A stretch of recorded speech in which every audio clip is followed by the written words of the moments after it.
Queria saudar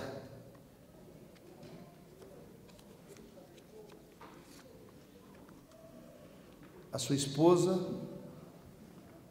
Hoje o Dr. Rodrigo ganhou aqui um cheque especial. A Giliane, que o acompanha, saudando aí todas as mulheres presentes. Queria saudar a Simone e a turma da São Camilo. Eu sou um admirador do trabalho da São Camilo e muito boa essa parceria firmada. Queria saudar a nossa prefeita Vera, que agora também coordena o consórcio do Caparaó, tem uma nova missão importante que vai contar com o nosso apoio. Saudar o Sindicato dos Vice-Prefeitos, na presença do presidente do sindicato, nosso Miguel, que já foi homenageado aqui no início. Queria saudar o presidente da Câmara, o Paulinho, estender a saudação a todos os vereadores presentes, que são agentes importantes. Está aqui o nosso deputado federal, Evair, a vice-presidente da Assembleia Legislativa, Luzia Toledo. Acho que ela deve se levantar para todos tomarem conhecimento da sua presença.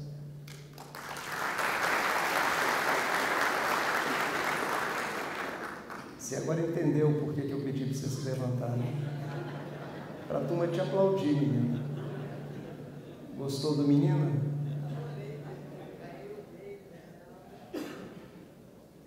Saudar o nosso deputado estadual Eric. O Eric é lá de Aracruz e é o vice-líder do governo na Assembleia Legislativa. Jovem, talentoso e que eu vislumbro um futuro de muita relevância para a sua presença na atividade política do Estado. Queria saudar os prefeitos aqui presentes. Está aqui o Carlinhos, estava esperando eu levantar para ocupar minha cadeira. Não sei com que intenção, mas essa turma de cachoeiro não é mole não, a gente precisa ter cuidado com eles. Está aqui o jovem prefeito de Ibatiba, Zé Augúrio,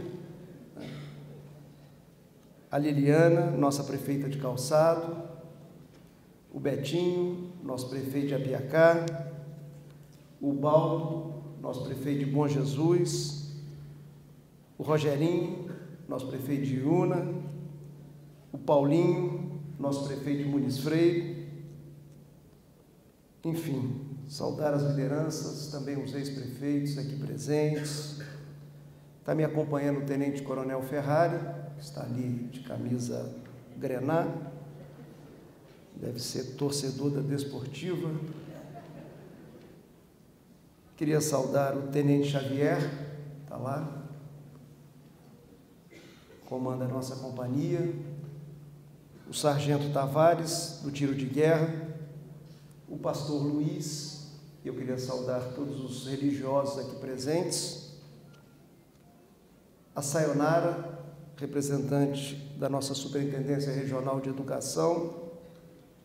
Saudar os dois palestrantes, o Jorge e o Mauro, que vão nos brindar daqui a pouco com as suas palestras.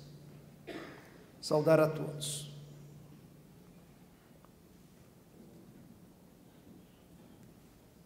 Nós estamos vivendo um momento muito rico da caminhada humana. Os homens descobriram inovações, ferramentas, a gente chama isso de novas tecnologias, que impactaram, estão impactando e vão impactar a vida humana de uma maneira extraordinária.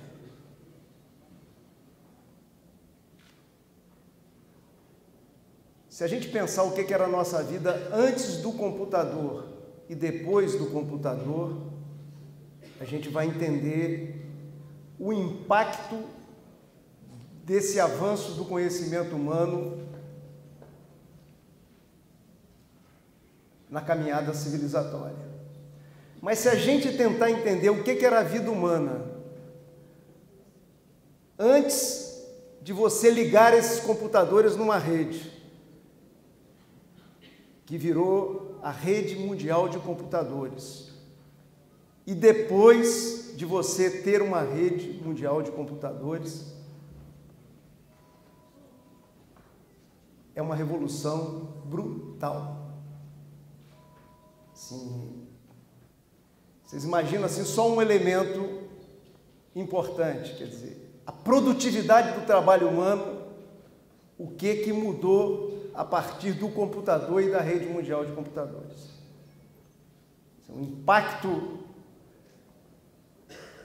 na vida, na produção, no consumo, é extraordinário. No consumo, a gente não precisa entrar em loja para comprar, ou seja, o consumo não é mais eminentemente presencial. Ele é presencial, mas ele pode ser virtual, está sendo crescentemente virtual. Quer dizer, eu estou aqui falando, o que eu estou falando pode estar sendo colocado em rede para quem está lá em Mucurici. Daqui em Mucurici, gente, é quase uma viagem internacional, né? Ser acompanhado em Mucurici, ser acompanhado no Amazonas, mundo afora para quem entende a língua portuguesa, né? Então, assim, é esse mundo maravilhoso que nós estamos vivendo. São essas máquinas maravilhosas que estão impactando a nossa vida. Mas eu começo aqui dizendo a vocês, as máquinas são maravilhosas, mas elas não substituem o ser humano. Para que as máquinas funcionem, precisa de gente, precisa de homem e mulher e precisa de qualificação para operar essas máquinas, né? Por isso, Rodrigo, um curso que é de formação de gestores, aqui tem o foco na questão pública, mas eu não vou dar foco só na questão pública, ele é fundamental nesse tempo que nós estamos vivendo. Porque tem máquina, mas precisa de gente qualificada, gente treinada, né? A gente não nasce sabendo as coisas. A gente passa por treinamentos e aprende a fazer as coisas. Inclusive aprende a falar em público, que é uma coisa importante nessa vida moderna. Então, essa é a primeira observação que eu queria fazer. E aí tem também uma manifestação de apoio ao que você começa a fazer hoje no seu mandato, né? Eu fiz mandatos inovadores. Eu fui deputado estadual 2 vezes, eu fui deputado federal, fui senador da República. Meus mandatos foram inovadores, muito bem acompanhados e avaliados pelos que me colocaram lá. E os que não colocavam ficavam com inveja, no mandato seguinte ajudavam eu a chegar, né? Eles foram muito bem avaliados. Eu fiz muita coisa inovadora para a época, mas eu não fiz isso que você está fazendo aqui. Então, assim, a primeira coisa que a gente tem que fazer é valorizar isso aqui. Parabéns, a turma vai bater palma para você agora, né?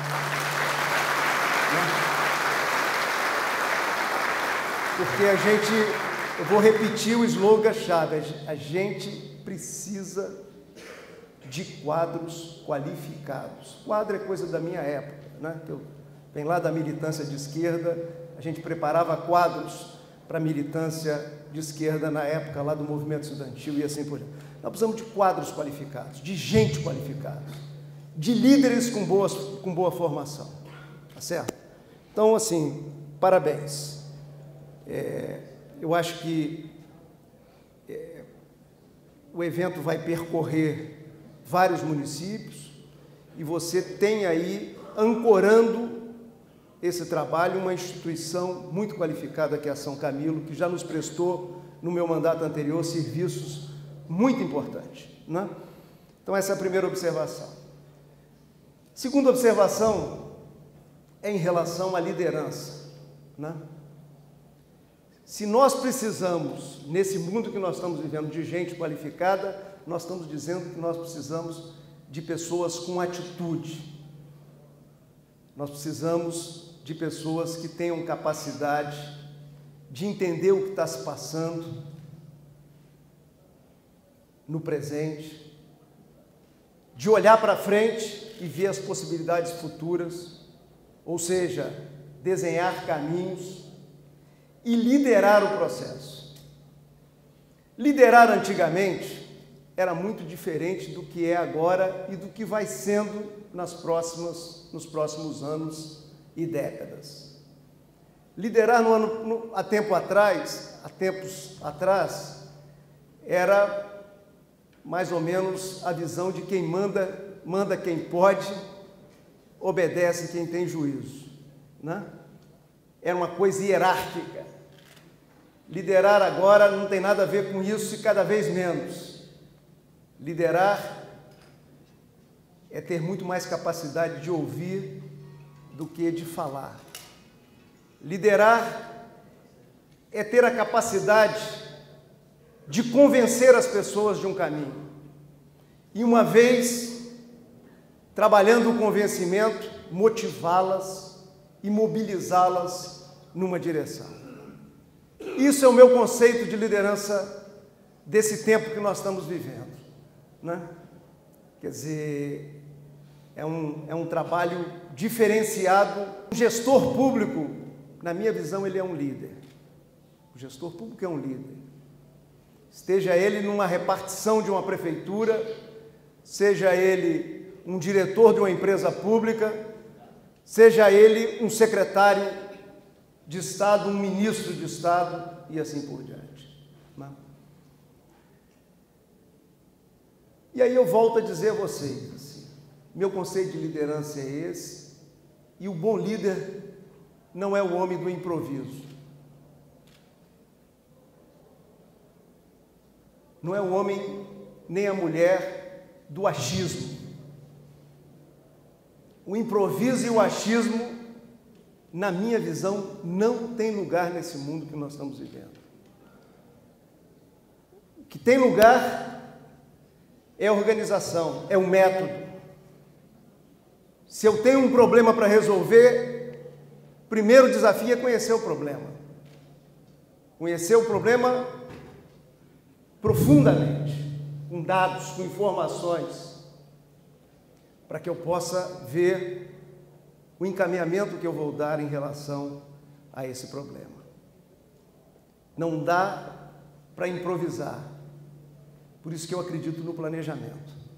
Por isso que eu acredito em ferramentas gerenciais. Nós estamos pensando em formação de gerentes. Eu acredito em ferramentas gerenciais atualizadas. Eu trabalho com planejamento. Quando eu estudei na escola de economia, o planejamento era uma coisa rígida e a evolução construiu a ideia do planejamento estratégico, que é flexível, como a vida nos impõe. Vou dar um exemplo para vocês entenderem assim claramente do que eu estou falando. Eu me elegi num debate que me levou à vitória no primeiro turno, com muitos temas sendo discutidos. Água não foi discutido. Tecnicamente a gente chama de recursos hídricos. Esse assunto não foi discutido. Ele não passou em um debate, vocês vão se lembrar dos debates agora, em nenhum debate. Por isso que o planejamento deve ser estratégico, flexível, ele pode ser repensado, ele pode mudar o campo de prioridades. Por isso que eu gosto dessa ferramenta, que essa ferramenta tem tudo a ver com esse mundo complexo, dinâmico e veloz que nós estamos vivendo. Não discutimos água. Quando chegou em dezembro, faltou água em Guarapari. Eu não tinha tomado posse. Os 2 rios, dos 3 rios que abastecem Guarapari, 2 praticamente secaram. E nós ficamos captando água só no Beneventes, porque os outros 2, o Jabuti e o Conceição, são 2 rios, não tinha água para captar. Dezembro, assunto que não tinha sido discutido na campanha eleitoral, né? O planejamento da campanha não contemplava esse assunto como assunto chave. Na verdade, a nossa geração foi criada numa visão de que água era um problema de nordestino. De repente, a gente esbarra com um problema de água na maior cidade do nosso país, uma das maiores do mundo, na mais rica do país, na mais poderosa do país, a cidade de São Paulo. Vou usar uma linguagem de paulista aqui. Um puta reservatório de água, tinha caixa d'água feita pelo homem, um enorme reservatório de água. O que faltava? Água. Todo governante que eu vi no Brasil deixando a vaca ir pro brejo com corda e tudo, o que é isso? Vai fazendo, mas não tem dinheiro, faz, depois a gente vê.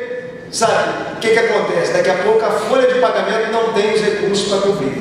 E todo governante que não pagou a folha, não vou citar nomes, eu não gosto de citar nomes, vocês me conhecem, né? Desapareceu de qualquer nível de admiração popular. Ou seja, nunca mais se elegeram a nada, né? Então assim, Paulinho da Viola tem uma música que ele fala assim: faça como um velho marinheiro, não sou afinado, não, eu vou cantar aqui. Faça como um velho marinheiro que durante o nevoeiro leva o barco devagar, É isso. Nós estamos dentro do nevoeiro. Durante o nevoeiro a gente leva o barco devagar, com cautela, com senso de prioridade. O que é mais importante hoje? Construir uma estrada nova ou manter um hospital funcionando e atendendo o povo? Manter um hospital. É senso de prioridade, sabe? Então assim, numa hora dessa, ter senso de prioridade, a prioridade número 1 é manter a máquina funcionando, né? E conversar com a população. Por quê? Porque ninguém é besta. Todo mundo sabe o que está acontecendo no Brasil. Nós estamos vendo 100 mil trabalhadores sendo demitidos por mês. É esse o número, gente. Vou repetir. Eu dei um número para o Rodrigo quando cheguei. Nós estamos vendo 100 mil trabalhadores sendo demitidos por mês. Por isso que nós fizemos essa reunião no Rio de Janeiro, juntando os 4 governadores da região sudeste. Não foi para pedir dinheiro ao presidente da República, sabe? Foi para pedir, sabe, um olhar de como a gente ameniza o impacto dessa crise na vida dos nossos irmãos, principalmente dos irmãos mais pobres, dos brasileiros que têm uma renda menor. É isso que nós vamos lá discutir. Quer dizer, então assim, o quadro é esse. E eu vou falar por último assim, porque eu prometi falar pouco, estou falando muito. Senhora, o administrador consagrado não é o administrador que fez 200 obras, 100 obras. É o administrador que, nas condições do seu tempo, deu conta do recado. Pode ter certeza. Sabe? Pode confiar na baixinha aqui, né, Luzia? Nosso sindicato é forte, né? Pode confiar, eu já vivi isso algumas vezes e vi a roda que a vida, as voltas que a vida dá nessa roda da vida. Então assim, é ter tranquilidade, sangue frio, conversar muito, ouvir muito, respeitar todo mundo, sabe? Quer brigar comigo? Eu respeito, né? Mas eu vou explicar para a sociedade como um todo porque que a gente tem que seguir nesse momento, é esse caminho, é essa trilha, porque não é olhar só para nós, não é olhar para o umbigo, não é olhar para o dedão do pé, é olhar para o horizonte, onde estão os nossos filhos, os nossos netos, as futuras gerações de capixaba, né? E eles vão nos julgar ao longo do tempo é pela nossa capacidade de administrar bem na adversidade. Vento nas costas é bom, que empurra a gente para frente. Vento no peito é ruim, que dificulta a caminhada. Mas eu digo sempre, dificulta a caminhada, não impede. E muito menos não impede uma boa caminhada, sabe? Em tempos de desafios. E é isso que eu estou tentando liderar no nosso querido Espírito Santo. E se Deus quiser, é isso que nós vamos colocar de pé no Estado do Espírito Santo e colocar em todos os municípios, né? Com a quedinha para o Caparaó, porque é a nossa origem. Vamos lá. Governador, o senhor falou do mundo conectado, das estratégias e as políticas também. Se o mundo está conectado, as políticas muito conectadas. Paralelamente a isso, o senhor disse da máquina travada, e muita gente que assume a máquina aprendeu a olhar o organograma e vive naquela caixinha dele. Aí uma caixinha não conversa com a outra caixinha, um secretário não conversa com outro secretário, um departamento, um chefe de departamento não conversa com o chefe de departamento. Neste caso, para a integração, o papel do líder, da liderança, para fazer com que essa conexão aconteça dentro do seu espaço de gestão inteiro. Olha, isso eu pulei aqui da minha exposição mental, estava no meu plano mental para conversar aqui. Quando eu falo em equipe, assim, o meu conceito de equipe é um conceito muito claro, que é um conceito de equipe integrada, né? Quer dizer, eu não acredito no feudalismo, né? Nomeia fulano para a secretaria tal, ele é o dono dessa secretaria e está desconectado do conjunto do governo. Eu entendo a equipe como equipe integral. Como eu também entendo a liderança como alguém que, ao ter uma crise, não vai procurar um culpado da equipe, vai ser parte da solução da crise, né? É muito comum um prefeito, um governador, sabe, um líder do setor público tem um problema, ele empurra isso do lado, bola para o lado, né? Não tem. Isso não gera confiança, isso não gera equipe. Eu estou colocando o meu conceito de liderança com o meu conceito de equipe. Isso não gera equipe. Vale a pena conversar com alguns membros da minha equipe atual que não tinham participado de outras equipes minhas. Eles estão encantados. Assim. Gente que já trabalhou em outros governos. Assim, eu ouvi de um outro dia. Eu era feliz andando num Fusquinha 63. Eu não sabia o que era andar no americano. E olha que esse andou no Fusquinha 63 com um estado muito dinheiro. Então não é dinheiro, é método de trabalho, gente, sabe? Quer dizer, o governo tem que ser integrado. Tem um problema na área de saúde, esse problema não é do secretário de saúde. Esse problema, muitas vezes, precisa mover o procurador da prefeitura, o procurador do estado. Esse problema, muitas vezes, precisa trazer o secretário de gestão junto, sentado junto, cuidando como se fosse ele o secretário de saúde. É isso, o sentido é esse. Quer dizer, o governo é bom quando uma crise lá na segurança pública não é do secretário de segurança. Porque muitas vezes é reformar uma delegacia. A crise nasceu de uma delegacia em condições inadequadas para o trabalho. Isso depende do IOPS. Né? IOPS é o nosso órgão de obras, acho que todos sabem disso. Então isso depende. O governo tem que ser integrado. O governo que não é integrado é desintegrado. Ou seja, é incapaz de produzir grandes resultados. E eu digo às pessoas assim, tem muita gente que se acha esperto, né? Esperto, doutor Tancredo brincava muito com esse negócio da esperteza humana, né? Sabe? Tem que se acha esperto e acha que dentro da equipe de uma prefeitura vai fazer sucesso sozinho, fora do prefeito, fora do vice-prefeito, fora dos colegas secretários, e faz o jogo do eu sozinho. Esse é o primeiro a tropeçar nas próprias pernas, porque a coisa é integrada, a estrutura é integrada, ou o nosso barco anda, ou ninguém vai conseguir ser bonitão com um fracasso de uma equipe inteira, sabe? Ou faz sucesso, e aí todo mundo faz sucesso, ou é fracasso. Quando eu convido uma pessoa para a minha equipe de governo, eu tenho uma máxima que eu uso sempre. Até porque o salário da gente é baixo, comparado com outras atividades. Você paga um secretário um salário igual, você não pode ir no mercado contratar por aquilo que aquele profissional vale no mercado.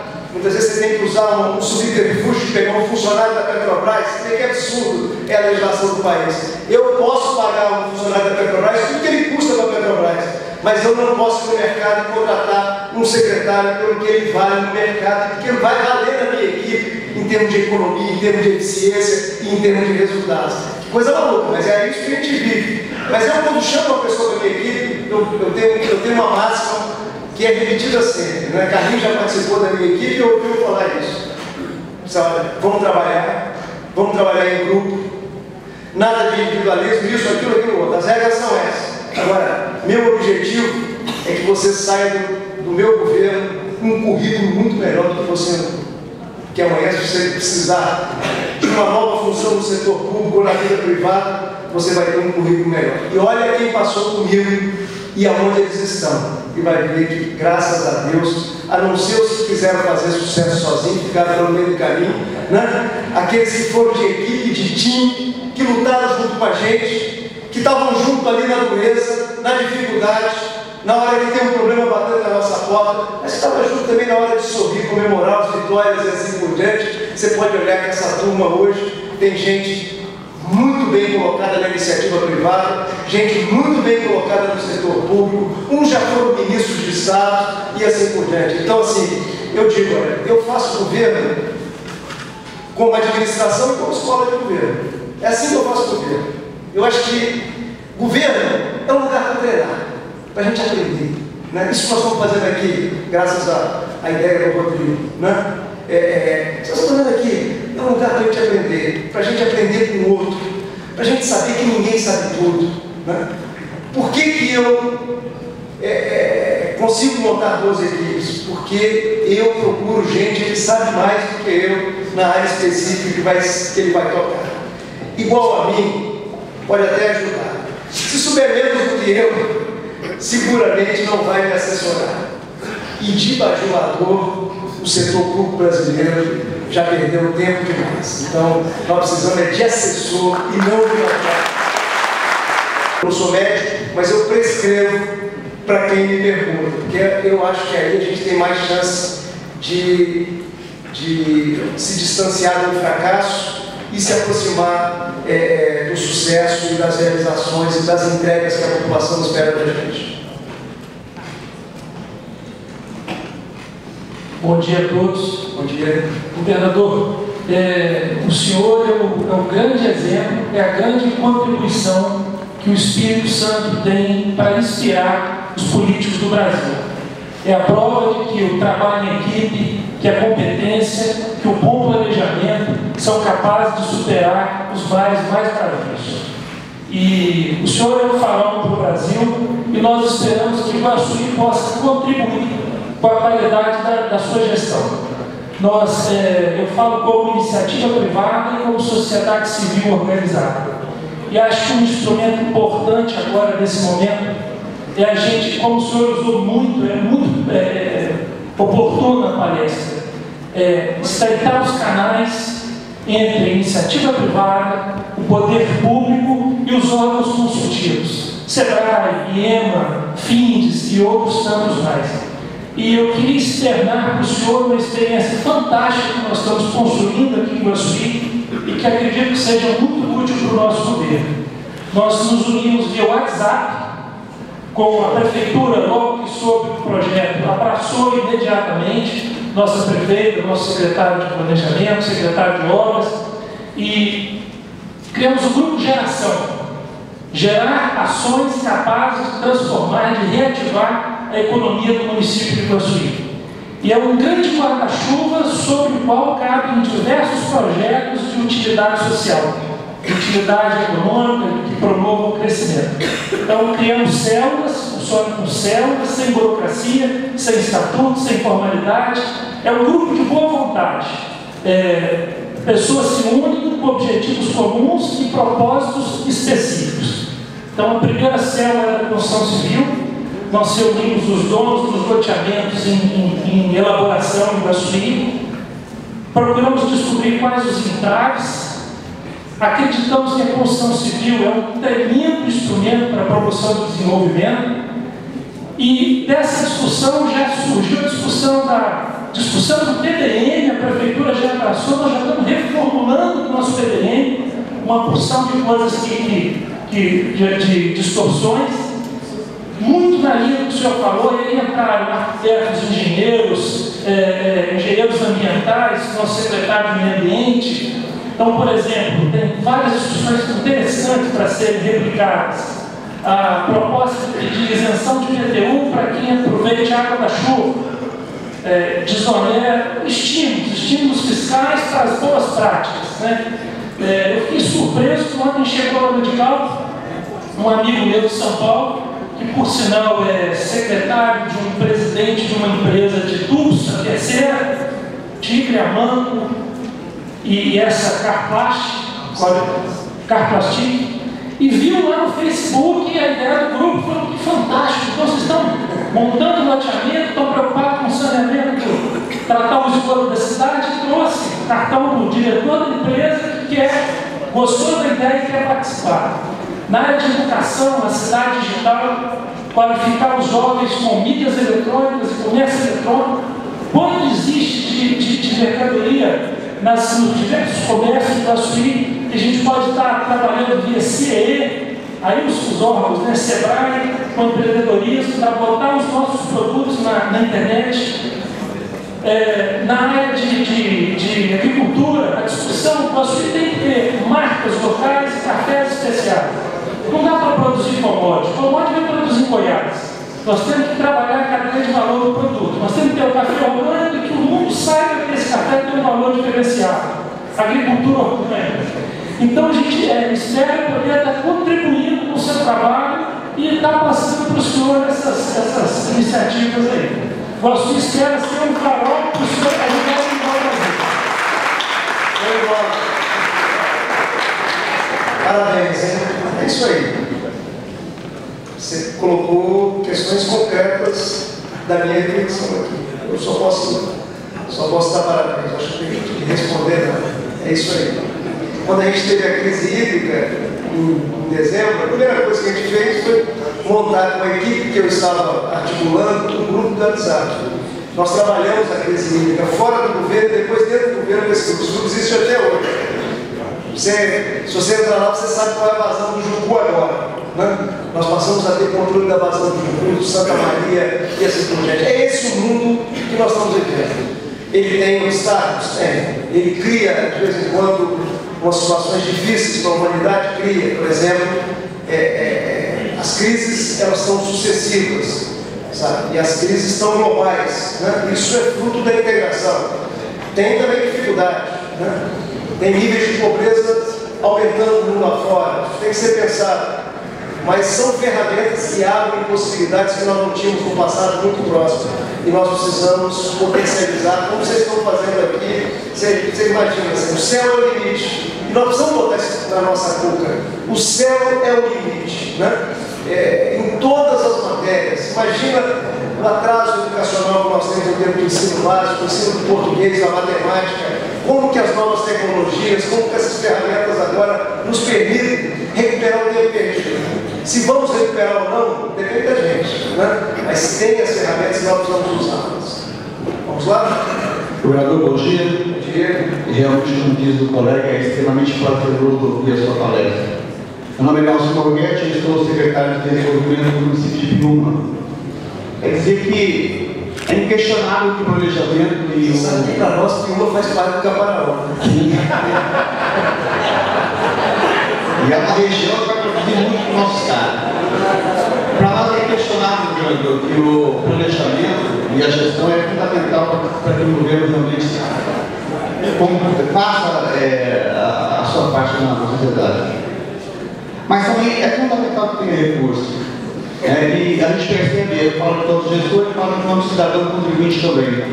É extremamente triste de perceber que os nossos gestores do nosso parlamento são obrigados a ir fisicamente buscar recursos, mas num local onde não deveria ter recursos. Ele deveria estar exatamente na célula do nosso país. Aí a gente questiona a questão do Pacto Federativo. Ele é uma discussão, segundo o que eu vi em Brasília em uma palestra, que só teve em 2 momentos no nosso país. Isso na época do Império e na década de 60. Depois disso não se discutiu mais o Pacto Federativo. E aí a gente acha injusto o nosso parlamento, nossos gestores realmente discutirem isso sozinho. E aí vem a sugestão, uma vez que o nosso parágrafo único da Constituição, do artigo 1º, diz que o poder emana do povo, a sugestão do governador para contribuir é de que se envolva o povo nessa discussão do Pacto Federativo. Mostra para a sociedade a importância do povo se movimentar para dar voz ao nosso parlamento, aos nossos gestores, no que se refere a fazer efetivamente essa discussão a nível nacional, envolvendo os outros estados, para a gente fazer com que haja efetivamente essa discussão e essa modificação. Olha, eu não vou entrar muito nesse tema, porque esse tema é uma das palestras, né? E vocês vão poder debater, de certa forma, quando eu falei da arrecadação de tributos, da carga tributária muito pesada que nós temos no país, inclusive é um elemento que dificulta a produção nacional. É importante a gente ter isso claro. Nós temos uma carga tributária pesada, nós temos uma estrutura de governo muito cara no Brasil, e nós temos que ter consciência disso. E pior, que nós temos uma carga tributária pesada e mal distribuída, né? Muito mal distribuída. Agora, não tem moleza nesse assunto. Por quê? Porque essa concentração de recursos na União, boa parte dos recursos estão vinculados a despesas contratadas por muitos anos para frente, né? Então, assim, quando a gente tem uma dificuldade aqui embaixo, a gente acha que a gente vai solucionar isso com algumas palestras que eu ouço no estalar de dedos. Não vai ser assim. O Brasil fez opções nesses últimos anos, no processo de democratização para cá, na Constituinte de 88 para cá, opções caras, né? Que diminuiu a poupança. Diminuiu a poupança, diminuiu o investimento. Diminui o investimento, diminui a geração de empregos, o enfrentamento dos problemas que nós temos no país. Então, assim, não tem equação fácil, mas tem caminho, né? Que a gente tem que ter clareza disso. Não tem caminho fácil, mas tem caminho e nós precisamos trilhá-los, mesmo nesse momento de crise. Nós fomos lá no Rio, primeira coisa que nós defendemos, os 4 governadores, nós demos apoio ao governo para ele reorganizar as contas dele, as contas do governo central. Por que a gente deu apoio? Porque se não reorganizar as contas centrais do país, o país não volta a ter credibilidade, nem interna e muito menos externa. Se não tivermos credibilidade externa, não vamos atrair os capitais que têm disposição de vir para o nosso país, né? Então, essa é uma questão importante. Mas nós fomos, com o mesmo ímpeto, defender que a gente procure caminhos para, de certa forma, amortecer o impacto dessa crise econômica e política que nós estamos vivendo na vida social do nosso povo, né? Na vida dos trabalhadores e assim por diante. E ali nós elencamos 4 setores importantes que o governo pode trabalhar, reorganizando as suas contas, mas dinamizando. Comércio exterior. Por que comércio exterior facilitou agora? Porque a nossa moeda está valendo menos em relação ao dólar. Isso facilita colocar os nossos produtos lá fora. Nossos produtos, inclusive manufaturados, ficam mais competitivos. Com concessão em PPP, não precisa do governo botar dinheiro. Ele pode atrair investidores. É o caso da ferrovia que nós discutimos ontem, que nós queremos fazê-la com capital privado, né? Quer dizer, esse é um outro setor. O terceiro setor é a agricultura, que é um setor que é um orgulho nacional, vamos colocar. Quer dizer, hoje nós somos um fornecedor de alimentos do mundo. E 4 setor petróleo e gás. Mas para mexer na indústria do petróleo e gás agora, tem que mudar o marco regulatório, né? Tem que ter pragmatismo para mexer nisso que foi feito recentemente no país e que, de certa forma, ajudou a travar a indústria do petróleo e gás nesses últimos anos, e agora esse problema da Petrobras, gravíssimo que nós estamos vivendo, só fez aprofundar o problema. Então, assim, caminhos tem, não tem caminhos mágicos. A gente tem que, nós brasileiros, precisamos ter clareza, não tem caminho mágico. Né? Isso, caminho mágico é caminhar na direção do precipício. O que é vendido como caminho mágico, na verdade, é uma ilusão de ótica. Né? É a gente flertar com as coisas erradas, flertar com essa coisa maluca que a Grécia fez. A Grécia, os gregos, que se proclamam, sabe, um papel importante na caminhada cidadã, e tiveram um papel importante, mas ninguém vive de história. Né? Você precisa valorizar a sua história, e a melhor forma de valorizar a sua história é fazer no presente as coisas corretas. A Grécia falou da história e fez coisa errada no presente. E está lá o problema para eles, para a Europa e para o mundo. Né? Esses troços de história só nos cargos de vida aqui para o Brasil, para a América Latina, porque o mundo hoje integrado é desse jeito. Então, assim, eu digo, aproveitei sua pergunta e entrei por outros caminhos, eu digo assim, caminho tem. Vou voltar ao meu saudoso pai e dizer assim, as coisas erradas que estão aí foram feitas pelos homens. Se os homens tomarem juízo, eles colocam no lugar das erradas as certas. Né? Isso vale para todos nós. Né? E nós precisamos procurar caminhos, muitas vezes algumas coisas vão demorar 10 anos para resolver. Muita gente diz, mas 10 anos passam assim, sabe? O problema é se daqui a 10 anos a gente olhar para trás e ficar arrependido de não ter feito agora o que precisava ter feito. Porque 10 anos na frente já estarão as gerações futuras colhendo os resultados positivos daquilo que a gente fez agora. Nós vamos fazer e ter coragem de fazer as coisas, e para fazer não é na marra, não é na bravata, é convencendo, mobilizando e motivando. Aquilo que eu falei lá no início, no conceito de liderança moderna. Posso terminar? Só mais uma pergunta. Não, claro. Vamos lá. Governador Edson Marcelo Peixoto, sou de Cachoeira de Itapemirim. Queria cumprimentá-lo por ele. Nós todos somos da região metropolitana. Eu me apresento assim, mundo afora. Por isso que é recebido mundo afora. Essa é a última pergunta, tá? Devido ao tempo, a gente pede a compreensão de todos. É por isso que é bem recebido no mundo afora. Então, eu queria cumprimentá-lo pela fala, principalmente quando o senhor fala de presidir nossas ações por valores, o que eu chamo de responsabilização pública. Eu acho que as pessoas têm que parar de entrar no serviço público, ser gestor público e sim ter uma responsabilidade pública perante a gestão.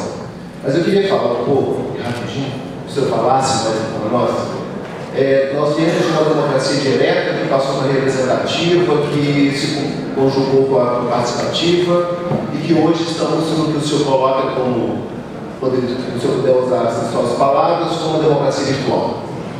Eu queria que o senhor falasse um pouco sobre esse papel da democracia virtual, da responsabilidade pública do gestor, quando coloca questões para a discussão virtual e o perigo de não se ter o feedback. Porque você atinge mais pessoas. Isso, eu sei. Eu conheço. Eu queria que o senhor falasse um pouco mais sobre isso mesmo. Porque você atinge mais pessoas, você democratiza mais o acesso à participação. Mas se o gestor público não tomar cuidado, não dar o feedback, não proporcionar um debate, ele vai perder credibilidade, na minha opinião. E aí a segunda vez não vai acontecer, e aí não vamos ter uma democracia virtual que só acontece de uma única. Eu queria que o senhor falasse um pouco mais para alertarmos todos sobre os perigos da democracia virtual também, das facilidades dela. Obrigado. Eu não vou falar muito, que eu quero que vocês leiam o livro. Eu sou indutor, né? Mas eu vou falar um pouquinho só. Vocês pensaram assim, quer dizer, quando o ser humano inventou a democracia representativa, e aí a gente volta lá para a invenção da política na Grécia e assim por diante, quando o ser humano inventou a democracia representativa, por quê? Porque não dava mais para reunir todo o povo, a todo tempo, para decidir sobre todas as questões. As pessoas tinham seus afazeres, a população foi crescendo e não tinha mais aquele negócio de fazer assembleia na praça. nunca havia na praça. Né?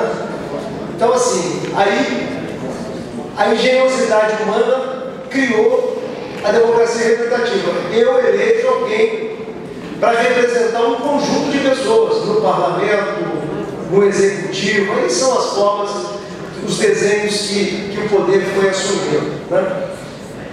O fato, que aqui o livro trabalha muito bem, é que o fato importante é a possibilidade de mais gente falar sobre as coisas. Mais gente falar sobre as coisas, opinar sobre as coisas. Nós estamos num mundo que a democracia representativa pode flertar mais diretamente, sem negócio de inventar uma assembleia, ninguém sabe quem escolhe aquela assembleia, é flertar mesmo com o conjunto da sociedade, apresentando as suas opiniões. Quer dizer, é um desafio novo para a política. Política como ferramenta civilizatória. Tem que separar a política da politicagem, sabe? Desse lixo que a gente tem, Brasil afora e mundo afora. Não pensa que é só aqui, não, isso não. Infelizmente, Brasil afora e mundo afora. Então, assim, política como um tema nosso, quer dizer. Então, é um desafio novo. Como é que uma prefeitura abre na internet uma consulta e trabalha isso? Né? Tem que responder. Tem que ter estrutura para responder. Cada passo que a gente der, nós temos que estar muito preparados para dar conta dele.